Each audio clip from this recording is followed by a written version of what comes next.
Buenas clase, ¿cómo estáis? Bueno, voy a grabar ahora un vídeo en el cual voy a hacer un repaso de lo que son las estructuras selectivas, que veréis que no son para nada difíciles, en las cuales pues tengo que utilizar pues sí y si no. Bueno, entonces en primer lugar voy a empezar con mi programa y el programa siempre se empieza de la misma forma, eso ya lo tendríais que saber vosotros. Sacamos de eventos los dos primeros bloques, los sacamos aquí al área de trabajo. Y luego posteriormente el gato me va a preguntar, lo voy a poner ahí justo debajo, que nos va a pedir un número. Me va a decir, dime un número, cualquiera, ¿no? Un número. Entonces, si os dais cuenta, si yo doy aquí, me va a pedir un número y yo lo voy a tener que introducir por pantalla. Es decir, lo voy a tener que escribir aquí en esta barra. Bueno, posteriormente a esto, voy a parar el programa, voy a ir a control y voy a sacar una estructura selectiva sí, pero en la cual también va a ejecutar el programa algo si no se cumple la condición que yo vaya a poner aquí. Bien, claro, ¿este programa de qué va a ir? Este programa vamos a ver si introduciendo un número cualquiera el gato me va a decir si es par o es impar. Entonces nosotros tenemos que saber perfectamente lo que es un número par y lo que es un número impar. Entonces, claro, vosotros lo sabéis, hombre, un número par es aquel que termina en par y un número impar es aquel que no termina en par, es decir, que termina en un número impar, sí, pero eso no lo va a reconocer bien el programa. Entonces, vamos a ver cómo nosotros lo podríamos hacer. Voy a doblar la pantalla y me voy a conectar a la tablet, porque tengo aquí una pizarra, y voy a explicar brevemente, os voy a explicar cuándo un número es par y cuándo es un número impar. Bueno, vamos a ver. Ya está prácticamente. Ya estamos. Un segundo, ya está. Bueno, ya tengo mi tablet duplicada en el PC y ahora lo único que voy a hacer es pues coger un lápiz. Vamos a bajar aquí así más o menos 0,2, 0,3. Y bueno, ¿cuándo un número es par? Vale, un número es par cuando se da la siguiente circunstancia. ¿Por qué 18 es par? Pues 18 es par porque cuando lo divido por 2, 9 por 2 es 18, a 18, 0, me da como resto 0. Eso es lo importante. Es decir, el resto de la división es 0 cuando lo divido por 2. Un número impar no puede decir lo mismo. Es decir, un número impar, cuando yo lo divido por 2, ¿qué es lo que ocurre? 8 por 2, 16, a 17, 1. Me da resto 1. Es decir, no me da resto 0. Bueno, esto nosotros en matemáticas también lo denominamos la siguiente forma. Es decir, 18 es 0 módulo 2.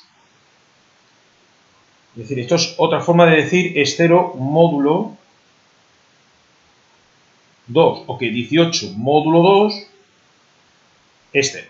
¿Qué significa eso? Eso es exactamente lo que vosotros estáis viendo aquí. Es decir, cuando nosotros tenemos un número módulo 2, significa que es 0, significa que el resto de la división de dividir este número por 2 es 0. ¿Vale? Es únicamente algo de terminología, es decir, es una definición. Vuelvo a repetir. Por ejemplo, nosotros podemos decir que, por ejemplo, 26 es par. ¿Por qué? Porque 26 es 26 módulo 2 es 0. Es decir, significa que 26 dividido por 2, su resto es 0. Se expresa de esta forma. 26 módulo 2 es 0. De la misma forma, por ejemplo, 18 módulo 3 también es 0. ¿Por qué? Porque el resto de la división de dividir 18 entre 3 es 0. Esto no es complicado de entender. Bueno, una vez que ya he explicado esto, voy a volver a mi ordenador y vamos a volver al programa de Scratch. Y en el programa de Scratch, lo único que tengo que poner aquí, ¿qué es? Pues le tengo que decir, si la respuesta que yo le doy aquí, módulo 2, es 0, ¿vale? Si la respuesta, voy a poner aquí lo que encaja, que es esto, y le voy a decir que sea 0, es decir, si la respuesta que está aquí en los sensores, si la respuesta la encajo aquí, pero claro, no me vale, sino que voy otra vez a operadores y busco esto. esto es lo que yo estaba buscando. Es decir, si la respuesta módulo 2 es 0, es decir, si 18 módulo 2 es 0, 18 módulo 2 es 0, ¿no? 24 módulo 2 es 0. Si la respuesta módulo 2 es 0, ¿qué es lo que va a suceder aquí? Pues aquí lo que va a suceder es que el gato me va a decir que el número introducido es par. Pues venga, vamos a ir a apariencia, me va a decir, por ejemplo aquí, el número introducido, el número que has introducido es par. Y lo voy a decir durante 5 segundos, por ejemplo. Bueno, entonces, ¿qué es lo que tiene que decirme el gato si no se cumple esta condición? Pues si no se cumple esta condición lo tengo que poner aquí. Es decir, lo que me tiene que decir es que el número que he introducido no es par o es impar. Entonces, lo que puedo hacer es duplicar y simplemente le pongo aquí impar.